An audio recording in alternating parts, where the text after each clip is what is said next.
너희의 헤아리는 그 헤아림으로, 이런 제목으로 마가복음 강의를 이어가겠습니다. 네 가지 밭의 비유를 통해서 하나님의 말씀이 떨어질 때 영혼에서 일어나게 되는 반응의 유형들에 대해서 주님은 이것을 정확하게 설명하셨습니다. 택하심을 입은 성도의 영혼에서 일어나는 변화와 결국 이 진리를 깨닫고 돌이켜 회개하는 일이 허락되지 않은 유기된 자들의 영혼에서 일어나게 되는 그 반응의 극명한 차이에 관해서 주님은 엄중하게 말씀을 하셨습니다. 이 비유를 깨닫지 못한다면 그에게 성경의 다른 어떤 비유, 다른 어떤 말씀들도 그에게는 아무런 가치가 없는 것이다, 의미가 없는 것이다 라고 말씀하셨습니다. 결국 복음은 들을 귀가 있는 자들에게만, 그 영혼이 활짝 하나님의 진리의 말씀을 향해 열어 젖혀진 자들에게만 들려지게 된다고 주님은 거듭 강조하신 것을 우리는 기억해야 될 것입니다. 하나님의 말씀을 듣는 자에게 어떤 태도가 요구되는지를 오늘은 이어서 주님의 제자들에게 말씀하신 내용을 살펴보려고 합니다. 역시 이것을 비유를 통해서 주님은 말씀하셨습니다. 21절, 22절을 보면 그가 그들에게 말씀하셨다. 누가 등불을 가져와서 말 아래나 침상 아래에 두겠느냐? 등잔대 위에 두지 않겠느냐? 이는 숨겨진 것이 드러나지 않을 것이 없고 비밀인 것이 드러나지 않을 것이 없기 때문이다. 이렇게 직역이 됩니다. 등불 앞에 정관사가 붙어 있어서 원래는 그 등불이라는 뜻인데 이것은 바로 예수 그리스도께서 선포하시는 유일하고 참된 진리를 가리킵니다. 우리를 참 생명과 영원한 삶으로 인도하는 이 참된 복음이 우리에게 어떤 가치로 여겨져야 하는지를 주님은 등불의 비유를 통해서 말씀하셨습니다. 여기서 말하는 등불은 팔레스타인 지방의 가정에서 주로 사용되었던 것으로 흙으로 만든 납작한 등잔에 감람유를 부어서 심지를 놓은 뒤에 불을 켜서 방을 밝히는 용도로 사용되었던 일종의 조명등이었습니다.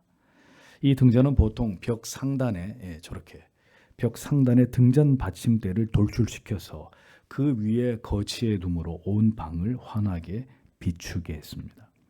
그러므로 등잔불이 있어야 하는 위치는 방에서 가장 높은 등잔대 위에 있어야 하면 당연한 일이었습니다. 그런데 누가 그 등잔대를 말 위나 평상 위에 두는 경우가 있겠느냐라고 주님이 물으십니다. 여기서 말이란 가루나 곡식을 측정하는 도량형 도구를 가리킵니다. 유대인들은 등불을 켜지 않을 때는 이런 곡식을 측정했던 그릇으로 그 등잔을 덮어두거나 혹은 침상 아래에다가 두었습니다. 그것은 등불을 사용하지 않는 경우였습니다. 그러나 등잔불을 켜두고 그 위에 말을 덮어 씌우거나 혹은 평상, 다른 말로 침상, 침대 아래 그것을 두는 경우는 있을 수 없듯이 불이 환하게 켜진 등잔불은 반드시 등경, 즉 등대 위에 두는 것이 일반적인 경우가 아니겠느냐라고 주님은 말씀하고 계셨던 것입니다. 이 비유의 의미는 예수 그리스도를 통해서 우리가 얻게 된 참된 빛 되신 생명의 말씀은 그 말씀의 계시가 이제 그리스도를 통하여 선명하게 이 세상에 드러나게 된 지금 더 이상 이 복음의 빛은 감추어지거나 숨겨져서는 안 된다는 뜻입니다. 그 빛을 우리의 영혼 안에 비추게 하고 그 빛을 성도와 교회를 통해서 온 세상에 드러나게 하는 것이 하나님의 뜻이요 우리의 사명이라는 것을 주님은 말씀하고 계셨습니다. 복음의 빛이 한 영혼 가운데 임하게 될 때 그 빛은 절대로 감추어지지 않습니다. 그 빛은 우리 안에 계신 예수 그리스도는 우리의 삶을 통해서 반드시 드러나게 되어 있습니다. 성령은 그 빛을 우리가 이 세상에 드러내도록 역사하십니다. 불이 켜진 등잔불의 용도는 가장 높은 곳, 등잔대 위에서 불을 밝히는 것이지 말이나 평상 아래 두기 위함이 아니듯이 그렇게 우리에게 임한 복음의 빛, 진리의 빛은 우리 주변을 환하게 비추게 되어 있는 것입니다. 생애적인 진리의 깨달음은 그리스도와의 만남은 결코 감출 수 없을 뿐만 아니라 감추어서도 안 되는 것입니다. 무엇으로도 이 진리의 가치는 다른 것에 의해 가리워질 수 없는 것입니다.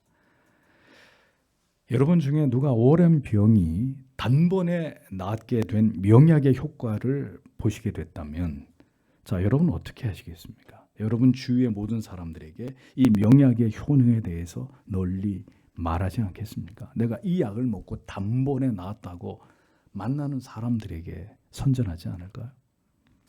우리에게 임한 진리는, 한 영혼을 송두리째 바꾸어 놓은 참 생명의 복음은 이 세상에서의 돈과 명예와 성광과 쾌락 아래 결코 처박아 둘 수 없는 그런 가치입니다. 그래서 사도 바울은 빌립보서 3장 7절에서 8절에서 이렇게 말씀했습니다. 그러나 무엇이든 내게 유익한 것을 내가 그리스도를 위하여 다 해로 여길 뿐더러, 내게 유익하던 것은 다 해로 여길 뿐더러, 또한 모든 것을 해로 여김은 내 주 그리스도 예수를 아는 지식이 가장 고상함을 인함이라. 내가 그를 위하여 모든 것을 잃어버리고 배설물처럼 여김은 그리스도를 얻고 라고 말씀했습니다. 자기의 모든 기득권들을 전부 다 배설물처럼 여기면서 오직 그리스도를 아는 가장 고상한 지식만을 추구하는 자가 되었다고 바울은 이렇게 고백하고 있습니다. 언제나 우리에게 가장 존귀한 가치로 여기시고 가장 높은 곳에서 빛을 비춰서 우리의 모든 삶과 우리의 생애가 그 빛에 의해서 강력한 영향을 받으면서 살아가게 되는 삶이 성도의 삶입니다. 그 진리의 빛의 영향을 받으면서 살아가는 삶, 세상의 가치관이 아니라 진리가 절대적인 위치를 차지하고 있는 곳이 바로 성도의 마음과 성도의 가정과 그들이 모인 교회이어야 합니다. 이를 통해 그 진리는 어두운 세상에까지 비추는 생명의 빛이 되어야 합니다.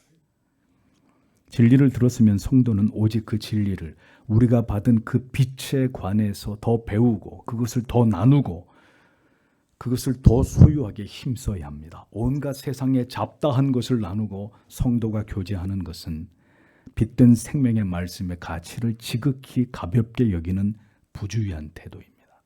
성도는 언제나 진리의 가치를 드러내는 자들이 되어야 합니다. 복음의 영광과 그 아름다움을 나타내고 우리의 영혼과 마음의 참 기쁨과 소망이 되는 그 진리의 깨달음을 함께 나누는 사람들이 되어야 합니다. 어느 교회를 가든 그 성도들이 335 모인 곳에 무슨 얘기를 하나 들어보면 그들의 신앙의 수준과 그들이 얼마나 하나님의 말씀을 사랑하는지가 고스란히 드러난단 말이에요. 성도들이 모인 곳에 하나님의 은혜의 말씀을 나누고 있고 자기의 삶에 함께 하신 하나님의 말씀의 증거들을 나누고 있고 서로가 진솔하게 이런 영적인 교제를 나누고 있다면 탁월한 성도들입니다. 온갖 세속적인 이야기들을 나누고 있다. 어제 본 드라마가 어떻더라. 어디에서 싸게 옷을 판다더라. 뒤에서 더 자세히 설명하겠습니다만 이것은 하나님의 말씀을 지극히 부주의하게 다루는 태도가 되는 것입니다.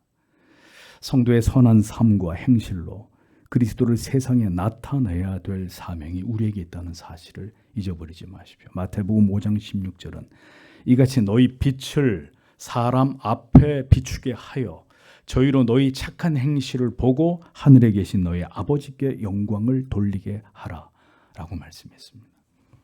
생명에 이르는 빛을 받았으면 그 진리를 깨닫게 되었다면 그것을 힘써 우리의 삶으로 드러내고 우리의 입술로 전할 사명이 있습니다. 그 진리의 가치를 우리의 모든 인생을 통해 증명해야 될 책임이 우리에게 있다는 사실을 우리는 잊어서는 안 됩니다. 드러나야 합니다. 빛이 결국 드러날 수밖에 없듯이 드러날 수밖에 없는 것이 진리가 가지고 있는 특징입니다. 결국 제자들은, 사도들은, 모든 그리스도인들은 자신이 드러나는 것이 아니라 나를 통해 오직 그리스도를, 복음을, 하나님의 영광을 드러내야 될 사명을 감당할 자들입니다. 드러낼 때가 있고 감출 때가 있습니다. 이것이 하나님이 행하시는 일입니다. 그리스도께서도 자신을 30년이나 이 땅에서 감추셨습니다.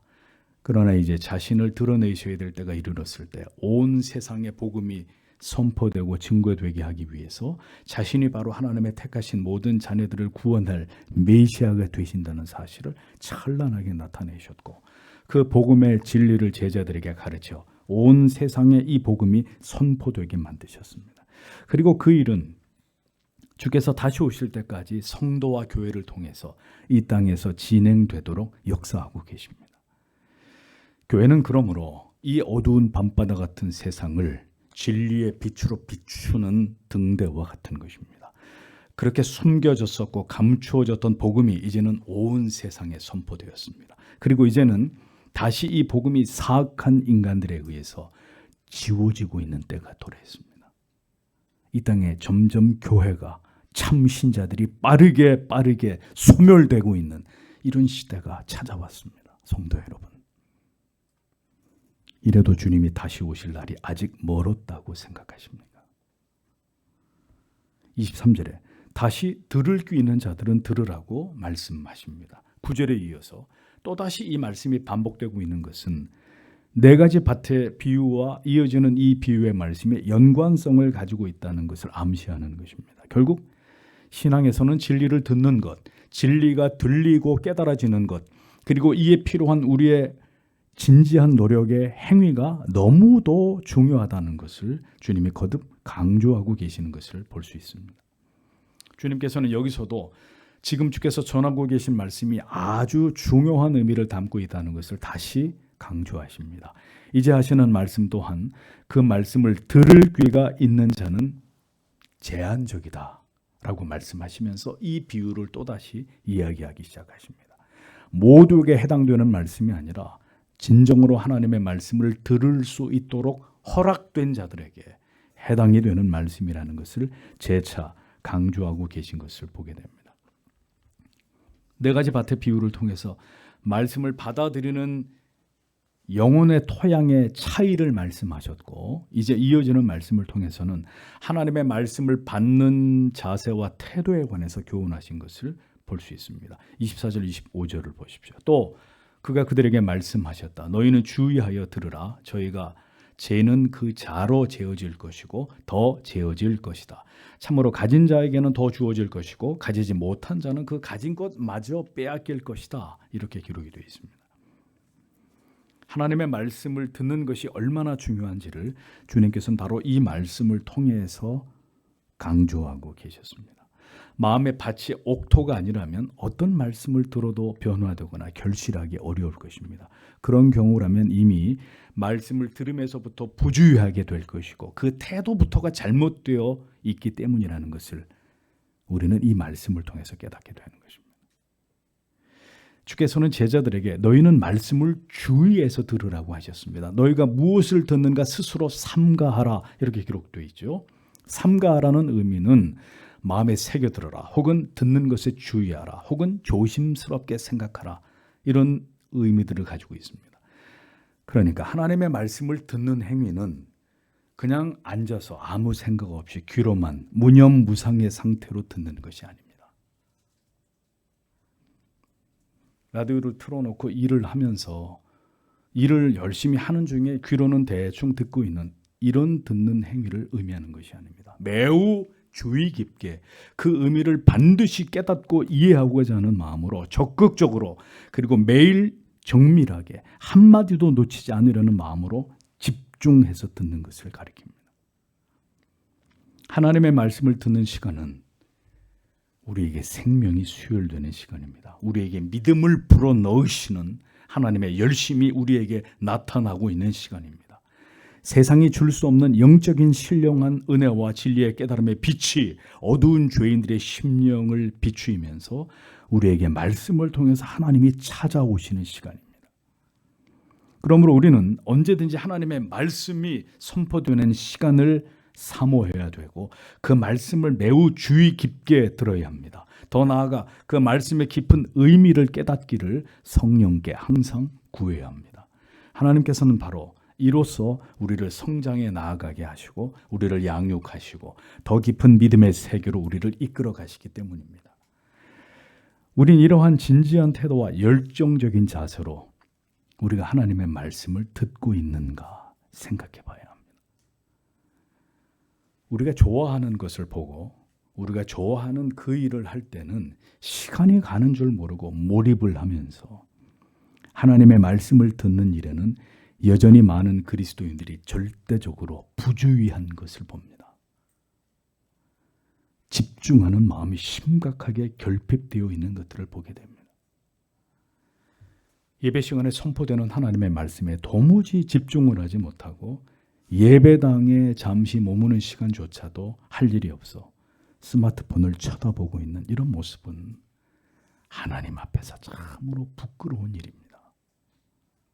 우리는 더 말씀에 집중해야 합니다.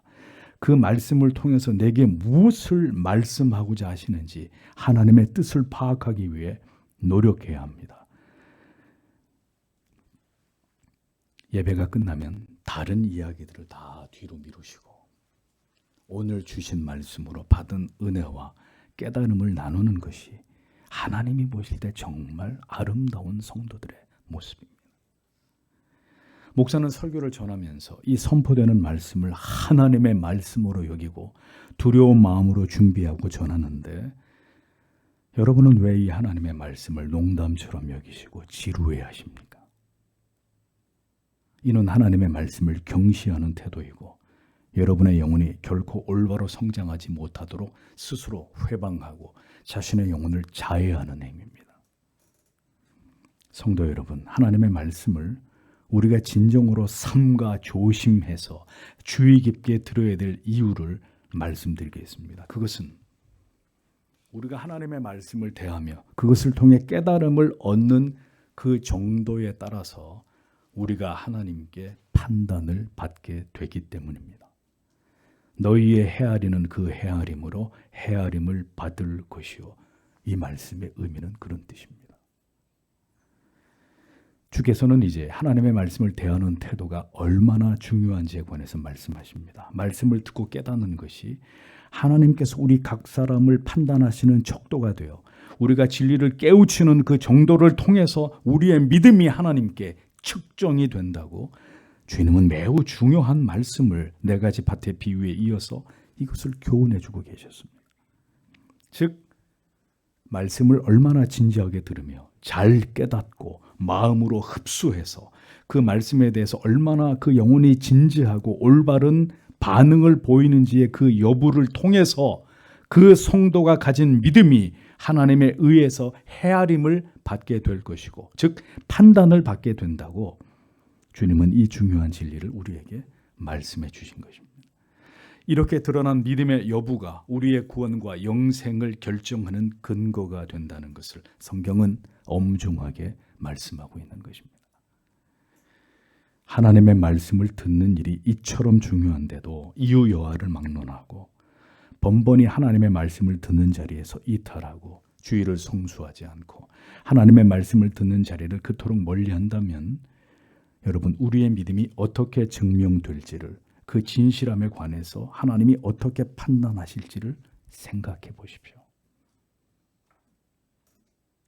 저희 교회 성도님들 가운데는 그런 분이 안 계시겠지만 주일에 바쁜 일이 있다고 해서 집에서 온라인으로 예배를 봅니다. 예배보다 소변 머리 오면 들어가서 소변 보고 나오고 예배드리다 카톡 오면 문자 보내고 머리는 산발이 되어 있고 파자마를 입고 누웠다가 앉았다 그게 예배입니까? 그 사람은 지금 하나님을 모독하고 있는 죄를 범하고 있는 거예요. 어떻게 집에서 온라인 예배?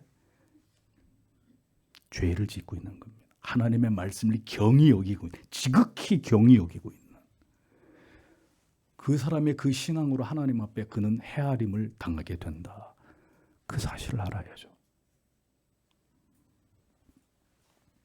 그냥 믿는 것이 아닙니다. 우리 마음대로, 우리 생각대로, 우리의 형편대로 하나님을 신앙하려는 것은 하나님을 신앙하는 것이 아니라 하나님을 멸시하고 업신여기는 것입니다.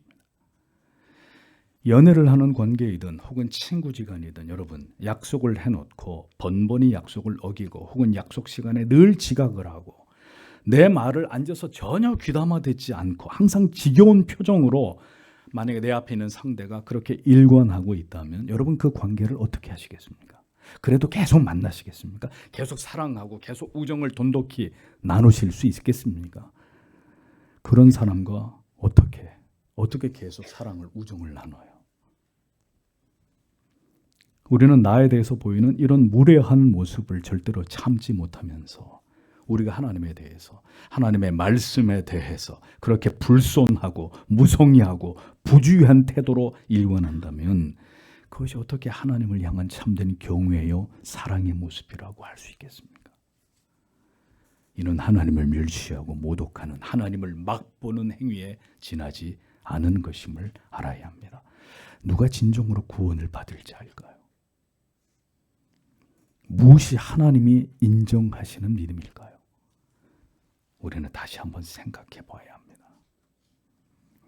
우리가 말씀을 헤아리는 그 수준과 그 모습, 그 태도를 통해서 우리의 믿음도 하나님에 의해서 헤아림을 받는다라는 것을 명심하십시오. 예수를 믿는 것이 종교적인 취미 활동입니까? 그냥 한 시간 앉아 있어 주자 뭐 이런 것입니까? 진리에 대해서 항상 진지하며 그것을 사모하며 언제나 하나님의 말씀에 대해서 진심으로 간절하며 열렬함을 보일 때 그는, 그의 영혼과 그의 믿음은 하나님께서 보실 때 매우 합당한 헤아림을 받게 되고 또 더 받으리니 라는 말씀의 주인공이 되는 것입니다. 진리에 대해서 올바른 자세와 태도로 깨달음을 사모하는 자는 하나님이 기뻐하시는 평가를 얻을 뿐만 아니라 그 이상의, 평범 그 이상의 하나님의 은혜와 신령한 복이 그에게 함께할 것이라고 주님은 말씀하고 계십니다. 사모함을 보이십시오. 여러분의 목사가 보기에, 그리고 주께서 보시기에 여러분 한 분 한 분이 진정으로 하나님의 말씀을 사모하며 그 말씀에 대한 열정과 태도가 참으로 하나님 앞에서 남다르다고 여길 만큼 여러분은 하나님의 말씀을 헤아림에 있어서 지금보다 훨씬 더 진지하고 더 잘 깨닫고 더 열정적이고 더 사모하고 더 잘 이해하기 위해 노력해야 된다는 것입니다. 여러분들이 진정한 그리스도인이라면 믿음은 들으면서 난다는 이 말씀의 깊은 의미를 분명히 올바로 이해하셔야 합니다. 진리의 말씀을 들음의 그 깊이와 그 정확성, 그 진지함에 의해서 여러분의 믿음도 하나님 앞에서 평가된다는 사실을 잊지 마십시오. 진리를 잘 헤아리는 자는 하나님께 더 큰 헤아림을 받게 된다고 주님은 말씀하셨습니다. 진리를 잘 듣는 것, 주의 깊게 듣는 것, 하나님이 크게 기뻐하시고 인정하시는 믿음을 소유하게 되는 그 시작이라는 사실을 여러분들은 기억하셔야 합니다. 25절에서는 진리를 잘 수용하고 깨닫거나 혹은 그 반대이거나 이 두 가지 경우에 대해서 하나님이 어떻게 대우하시는지를 설명하고 있습니다. 있는 자는 받을 것이요 없는 자는 그 있는 것까지 빼앗기리라, 이렇게 기록되어 있습니다. 진리의 말씀을 주의 깊게 신중하게 듣고 행하는 자는 하나님께 더 큰 영적인 보상을 받게 될 것이지만 진리를 듣는 것을 지극히 게을리하거나 부주의하거나 태만하거나 실증과 권태로 일관하는 자에게는 그가 지금까지 뭔가 진리를 조금 깨달은 게 있다 할지라도 그 깨달은 것마저도 모두 의미 없는 것이 되게 만드신다라고 경고하고 있습니다. 하나님께서 소돔과 고모라를 멸하실 것이라고 롯에게 경고하셨을 때 롯의 사위들이 보인 반응을 보십시오. 창세기 19장 14절에 롯이 나아가 그 딸들과 정원한 사위들에게 고하여 이르되 여호와께서 이 성을 멸하실 터이니 너희는 일어나 이곳에서 떠나라 하되 그 사위들이 농담으로 여겼더라. 장인 롯이 전하는 이 지엄한 경고를 사위들이 농담으로 여겼다고 했습니다. 하나님의 말씀을 한없이 가볍게 여기는 모든 자들은 두려워해야 합니다.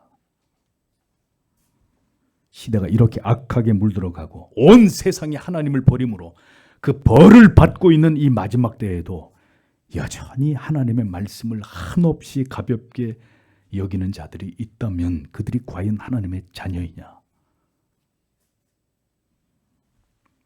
마지막 때 하나님의 나라의 비밀을 이해하기 위해 부단히 노력하는 자는 더 풍성한 믿음과 은혜를 누리게 되고, 반대로 자신의 완악함과 게으름으로 인해서 하나님의 말씀을 듣고 묵상하고 깨달음을 멀리하는 자는 지금까지 들었던 모든 말씀을 통한 은혜까지도 모두 다 잃어버리게 된다고 주님은 말씀하십니다. 여러분은 왜 인본주의적이고 현세 기복주의에 경도된 번영의 복음을 전하는 많은 복음주의 교회들을 다 뒤로 하고 하나님의 절대 주권과 하나님의 영광을 드높이는 개혁주의를 추구하는 신본주의의 교회의 성도가 되셨습니까? 진정으로 여러분이 믿는 이 믿음의 그 올바른 가치를 아신다면 하나님과 그 말씀에 대해서 합당한 믿음을 보이십시오. 신행일치의 삶을 걸어가기에 힘쓰는 자들이 되십시오. 만약 그렇지 않을 것 같으면 여러분이 그동안 가지고 있던 믿음까지도 잃어버리게 될 것입니다. 이게 무슨 말일까요? 결국 어느 순간 배도의 늪에 빠지게 된다는 것입니다.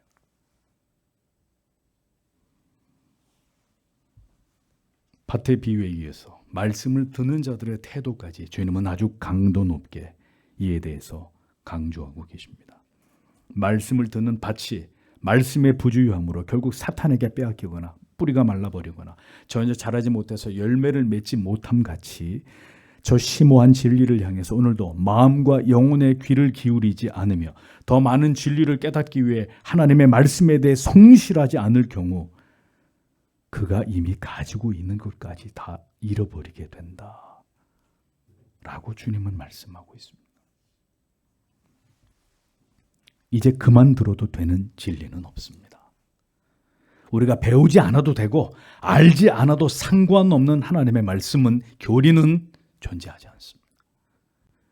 그렇게 여기는 자가 있다면 그는 심히 교만한 자입니다.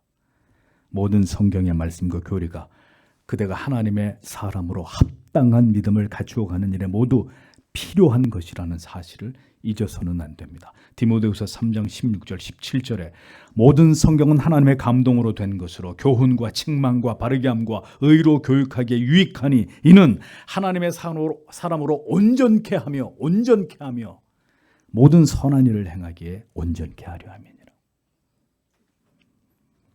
신앙에서 가장 중요한 것은 전도도 봉사도 헌금도 헌신도 아니라 하나님의 말씀을 듣는 것입니다.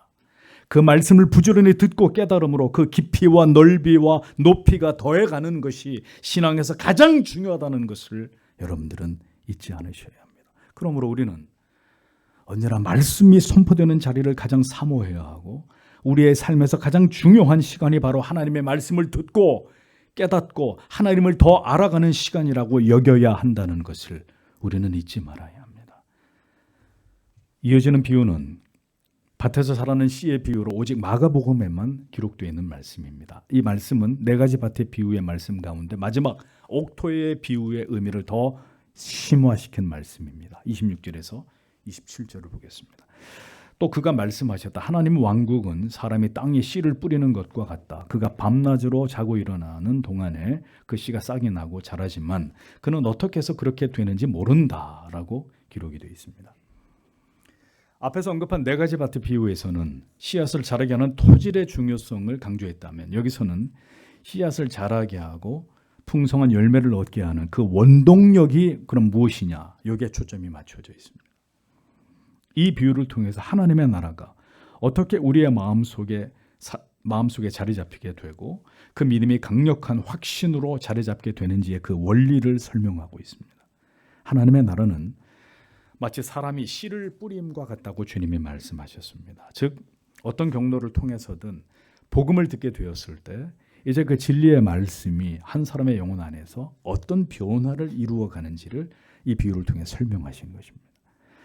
사람의 눈으로는 잘 확인이 되지 않지만 성령을 통해서 어떻게 점진적으로 우리의 믿음이 자라가는지를 설명하면서 저가 밤낮 자고 깨고 하는 중에 씨가 나서 자라되 그 어떻게 된 것을 알지 못한다, 이렇게 말씀했습니다. 즉 농부가 씨를 뿌린 이후에 시간이 흐르고 계절이 바뀝니다. 어느새 그 씨앗이 자라서 풍성한 열매를 맺게 되었는지 그 씨를 뿌린 농부는 알 길이 없는 거예요. 그렇듯이 이 일은 농부와 무관하게 씨를 자라게 하는 대자연의 능력을 통해서 결국 자라나게 된다는 것을 비유적으로 말씀하신 것입니다. 씨가 자라게 된 것은 농부의 힘이 아니라 하나님께서 허락하시는 비와 공기와 햇볕을 통해서 자라가게 되듯이 한 영혼에 뿌려진 믿음이 성장해 나아가는 것은 전적으로 하나님께서 이루어 나아가시는 하나님의 주권적인 역사와 섭리의 결과물이다. 성경은 이것을 말씀하고 있습니다. 하나님의 나라가 우리 안에서 그 소망이 더 견고해지는 것은 사람의 노력의 산물이 아니라 하나님의 역사, 하나님의 열심의 결과물이라는 것이죠. 씨를 뿌린 농부는 그 씨앗의 자라감에 관여할 수가 없고 다만 시간이 지나가도록 지켜보았을 뿐인데 결국 벼가 자라고 상화가 열리고 배가 열리고 감이 열리게 되듯이 우리 안에 믿음이 성장해 나가는 것은 하나님이 행하시는 신비에 속한 영역이라고 진리는 주님은 우리에게 말씀하고 계시는 것입니다. 우리에게 구원에 이른 믿음을 파종하신 성령은 그냥 그대로 그것을 내버려 두는 것이 아니라 계속해서 자라게 만드십니다. 누군가 여러분에게 복음을 전했다면 그는 그 사명을 다한 것입니다. 이제 그 다음부터는 그 믿음이 자라게 하시는 것은 성령께서 행하시는 일입니다. 그런데 성령은 이제 그 영혼에 계속해서 하나님의 말씀이 들려지게 하시고 깨달아지게 하시고 그 말씀의 깊은 찔림을 받게 하시고 그 말씀을 통해 진정한 회개를 하게 하시고 그 말씀을 통해 감화와 감동을 받게 하시고 그 말씀을 통해 위로와 용기를 북돋으시고 그렇게 말씀을 통해서 한 영혼을 계속해서 자라가게 역사하십니다. 그래서 우리는 오늘 이 말씀을 계속 반복합니다. 하나님의 말씀을 잘 들어야 합니다. 그리고 잘 헤아리는 일까지 여러분에게 필요한 것입니다. 말씀을 대강 띄엄띄엄 들어서는 안 되고 성령이 우리를 견인하시며 더 깊은 진리의 은혜의 세계로 인도하실 때 우리는 세상의 다른 것에 우리의 마음을 시간을 빼앗겨서는 안 되고 언제나 그 말씀 앞으로 즐겨 달려나가는 자들이 되어야 한다는 것입니다. 우리가 사랑하는 사람을 대하듯 그 무엇보다도 중요한 대상으로 우리가 하나님의 말씀을 여겨야 하고 그 말씀을 들어 내 영혼의 양식으로 삼아야 한다는 것입니다. 다시 말하면 언제나 하나님의 말씀을 소중히 여기고 그 말씀을 통해서 자신도 모르게 믿음이 자라가고 구원과 영생의 소망이 확고해져 나아가게 되는 그런 사람이라야 그가 바로 하나님의 자녀라는 증거가 되는 것입니다. 아무 일도 일어나지 않는다. 진리를 대하는 태도가 10년 전이나 20년 전이나 지금이나 아무런 변화가 없다면 아직도 겨우 주일에 1시간만 말씀을 듣는 신앙에 여러분들이 머물러 계신다면 자, 여러분들의 이 같은 신앙의 현 주소를 어떻게 이해해야 될까요? 지금 여러분은 아주 위험한 자리에 계시는 거예요. 아주 위험한 자리에. 여기 성경책이 있습니다.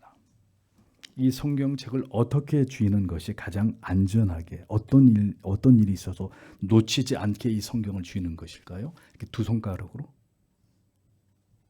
이거는 누구 어린아이가 잡아당겨도 이건 놓칠 수밖에 없습니다.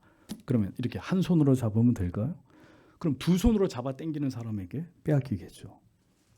이 성경을 빼앗기지 않으려면 두 손으로 움켜쥐고 가슴에 끌어안고 이렇게 하고 있으면 누구도 빼앗아 갈 수가 없습니다.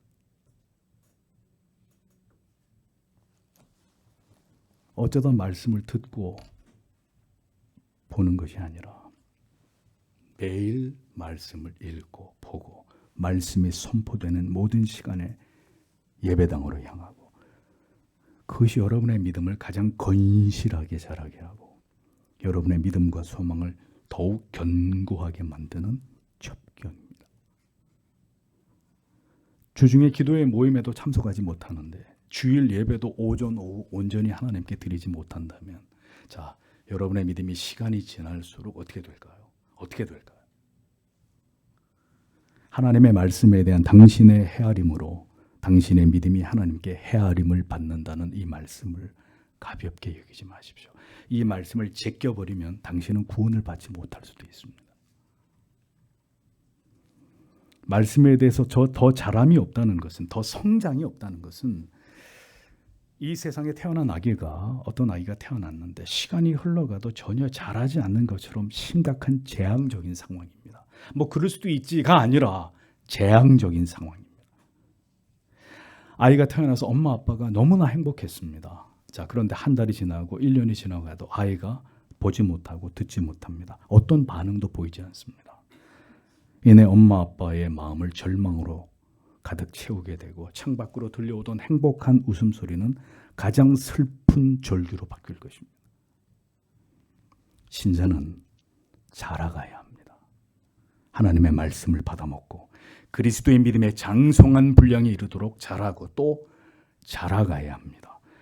겨우 걸음마를 뛰던 아기가 청년이 돼서 수십 킬로미터를 달릴 수 있을 만큼 장성한 사람이 되듯이 신자는 하나님의 말씀을 들음에 있어, 깨달음에 있어, 그 말씀대로 살아감에 순종함에 있어 비약적인 발전과 성장이 나타나야만 합니다.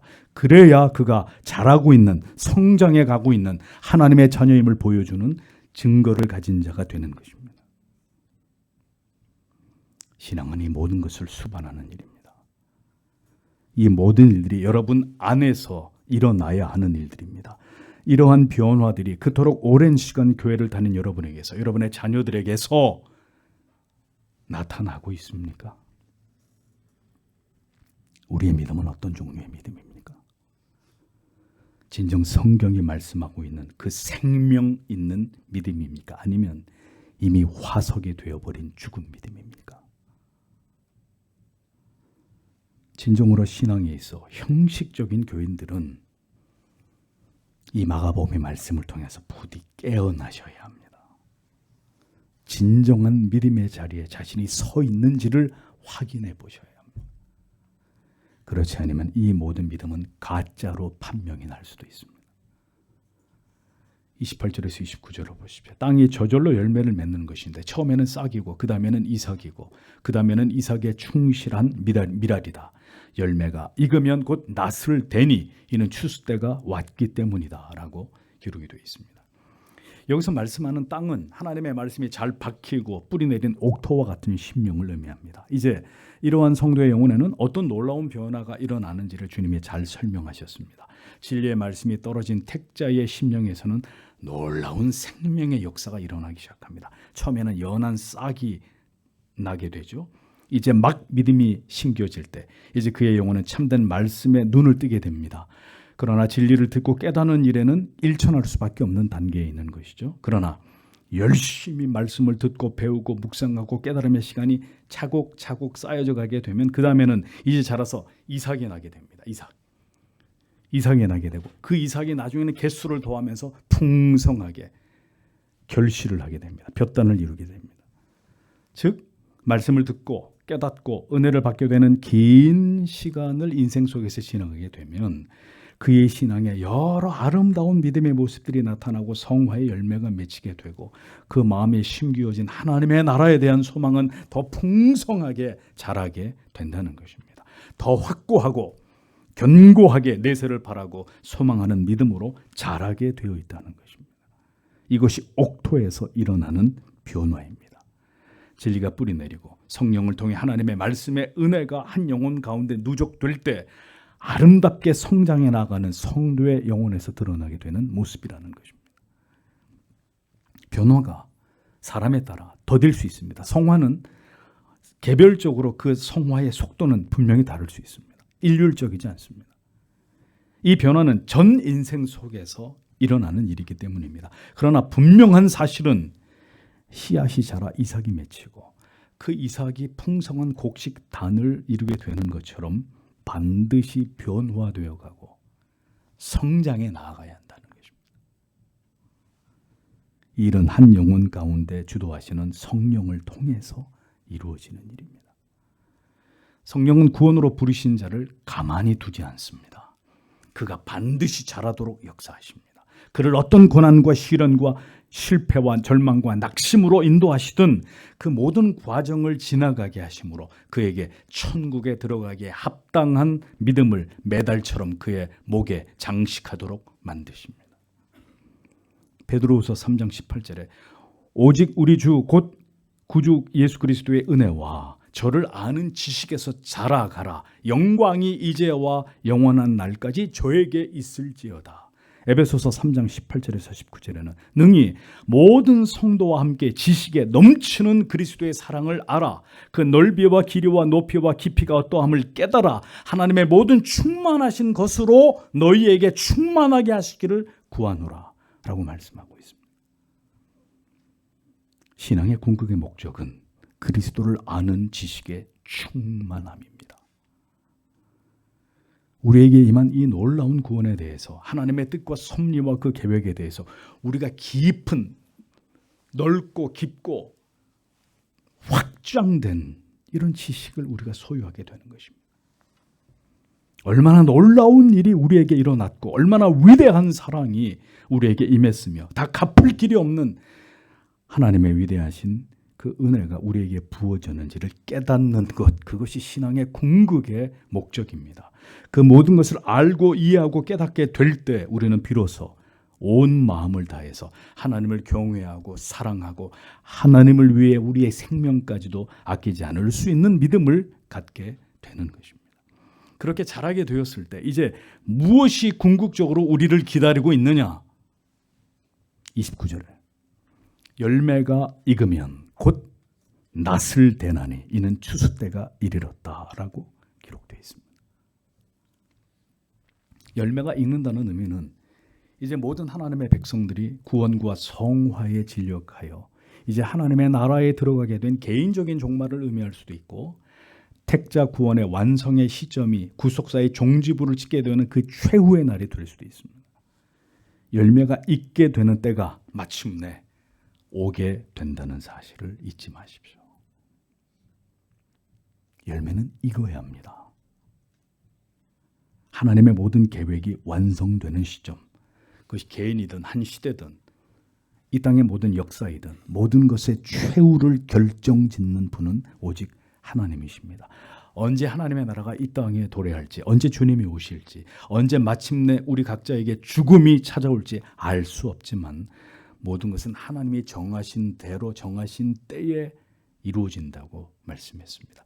마태복음 24장 6절에서 13절을 보십시오. 난리와 난리 소문을 듣겠으나 너희는 삼가 두려워 말라. 이런 일이 있어야 하되 끝은 아직 아니니라.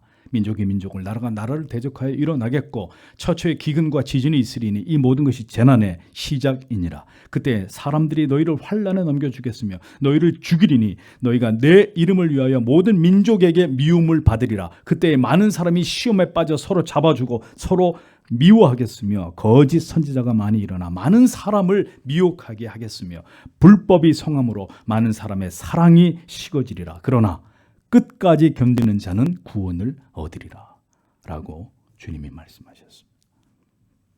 열매가 익는 시간이 다가오고 있다라는 것을 우리는 알아야 합니다. 그러나 그 날은 어떤 날이냐? 낫을 대는 날이다. 낫을 대는 날이다. 알곡과 가라지가 날카로운 낫에 의해서 베어진 후에 모두 분리되어서 알곡은 곡간 안에 정해지게 되는 것이고 가라지는 모두 불에 타서 재가 될 것입니다. 하나님의 나라는 겨자씨같이 작은 것 같고 희미한 것 같지만 마침내 아름드리 거목으로 자라게 됩니다. 매우 뚜렷하고 분명하게 확고하게 세워지게 될 것입니다. 성도의 영혼에 그렇게 자리 잡게 되는 것이 하나님의 나라, 바로 구원과 영생에 대한 확고한 믿음이라고 성경은 가르쳐주고 있습니다. 이 말씀을 듣고 계신 주님이 사랑하시는 성도 여러분, 여쭈어 보겠습니다. 모든 것이 더욱 분명해지고 계십니까? 여러분은 지금 어디를 향해서 가고 있는 것입니까? 하나님의 나라가 여러분 안에 이같이 더욱 분명하게 세워지고 있습니까? 낫을 댈 때가 다가오고 있습니다. 우리 모두는 죽음을 맞이하게 됩니다. 언제 어떻게 우리가 죽게 될지 아무도 아는 이가 없습니다. 전쟁으로 죽게 될지, 사고사로 죽게 될지, 병사할지, 순교를 당하게 될지 오직 하나님만 아시는 그 정해진 주의 날은 기필코 임하게 될 것입니다. 추수할 날이 마침내 도래한다는 것입니다. 영생과 영벌이 결정되는 날이 여러분 모두에게, 우리에게 임하고 있습니다. 모든 열매를 거두시는 때가 어느 날 당신에게도, 이 세상에도 도래할 것입니다. 궁극의 추수를 행하시는 이는 하나님이시고, 이 땅에서 울며 씨를 뿌리는 믿음의 좁은 길을 걸어간 자들은 마침내 기쁨으로 그 단을 거두게 되는 영광스러운 날을 맞이하게 될 것입니다. 믿음을 지키며 살아온 인생의 모든 그 수고로운 길이 결코 헛되지 않았음을 깨닫게 될 날을 우리는 맞게 될 것입니다. 성도 여러분, 이것이 신앙의 끝입니다. 이것이 우리가 이 세상을 지나가는 동안 품어야 될 궁극의 소망이라는 것을 잊지 마십시오. 주님께서는 이토록 선명하게 우리에게 도래할 하나님의 나라에 관해서 말씀해 주셨습니다. 오늘도 하나님은 그 위대하신 하나님의 나라를 건설하고 계십니다. 요한복음 14장 1절에서 3절에 주님이 이렇게 말씀하셨습니다. 너희는 마음에 근심하지 말라. 하나님을 믿으니 또 나를 믿으라. 내 아버지 집에 거할 곳이 많도다. 내가 너희를 위하여 처소를 예비하러 가노니 가서 너희를 위하여 처소를 예비하면 내가 다시 와서 너희를 내게로 영접하여 나 있는 곳에 너희도 있게 하리라 라고 말씀했습니다. 성도 여러분, 하나님의 말씀의 가치를 여러분의 삶에서 가장 높은 곳에, 가장 중요한 곳에 두십시오. 하나님의 모든 말씀을 주의 깊게 들으시고 말씀을 사모하십시오. 여러분의 그 태도의 진정성의 여부는 곧 여러분의 신앙이 하나님께 평가되는 기준이 된다는 것을 잊지 마십시오. 모든 게으르고 나태함을 버리시고 어떻게 더 하나님의 말씀을 듣는 일에 열심을 낼 수 있을지를 생각하십시오. 가능한 더 하나님의 말씀에 청종할 수 있도록 결단을 하시고 더 하나님을 가까이 할 수 있도록 여러분의 환경을 바꾸어 주시기를 기도하면서 하나님의 도움을 구하십시오. 말씀을 듣기를 소홀히 한 자가 들어갈 수 있는 천국은 단 한 평도 존재하지 않습니다. 오늘도 성령을 통해서 하나님께서는 우리 안에 씨를 뿌리고 그것이 풍성히 열매 맺도록 자라게 하심을 잊어서는 안 됩니다. 우리의 인생 속에서, 신앙의 여정 속에서 이 같은 성장과 성숙의 변화를 우리가 우리 주변에 있는 지체들이 느낄 수 있어야 합니다. 점진적이지만 나의 믿음이 자라고 있다는 사실을 체감할 수 있어야 합니다. 하나님의 은혜가 그렇게 나를 오늘도 견인해 가고 있음을 느낄 수 있어야 그가 구원받은 하나님의 백성입니다. 집은 지금 사는 것보다 더 넓은 집, 더 좋은 곳에서 살기를 원하시면서 여러분의 몸은 지금보다 더 건강해지시기를 원하고 통장의 잔고는 지금보다 더 늘어나기를 바라시면서 우리의 신앙은 왜 10년 전이나 지금이나 아무것도 변화되지 않음에 대해서 그것을 아무렇지 않게 여기시는 겁니까? 여러분이 더 자주 교회에 나와서 말씀과 기도를 사모하지 않는 삶의 환경에 그 그릇된 생각과 고집에 왜 그토록 오래 묶여 있는 것에 대해서 이것이 죄라고 하나님의 말씀을 대하는 잘못된 나약하고 게으른 태도라고 생각하지 않으시는 것입니다. 과연 하나님과 그 말씀을 우리가 생명처럼 사랑하고 있다고 자부할 수 있을까요? 무엇인가 더 획기적으로 변화되어야 하고 우리는 결단해야만 합니다. 이대로는 안 됩니다. 차갑든지 뜨겁든지 둘 중에 하나여야 합니다. 더 말씀을 향한 열정을 보이십시오. 하나님이 우리를 달아보고 계신다는 것을 잊지 마십시오. 먹고 사는 문제만 중요한 것이 아닙니다. 수십 년째 이 핑계 때문에 우리의 신앙이 여전히 육에 속한 것들에 대한 집착과 염려에만 묶여 있다면 그는 언제든 주님을 부인할 수 있는 매우 믿음이 연약한 자이거나 불신자나 다름없는 것입니다. 너희의 헤아리는 그 헤아림으로 너희가 헤아림을 받을 것이요 또 더 받으리니. 이 중대한 진리가 담고 있는 무게 있는 이 의미를 여러분 깊이 생각하셔야 합니다. 어떻게 살아야 되겠습니까? 무엇을 더 소중하게 여기면서 이 길을 걸어가야 될까요?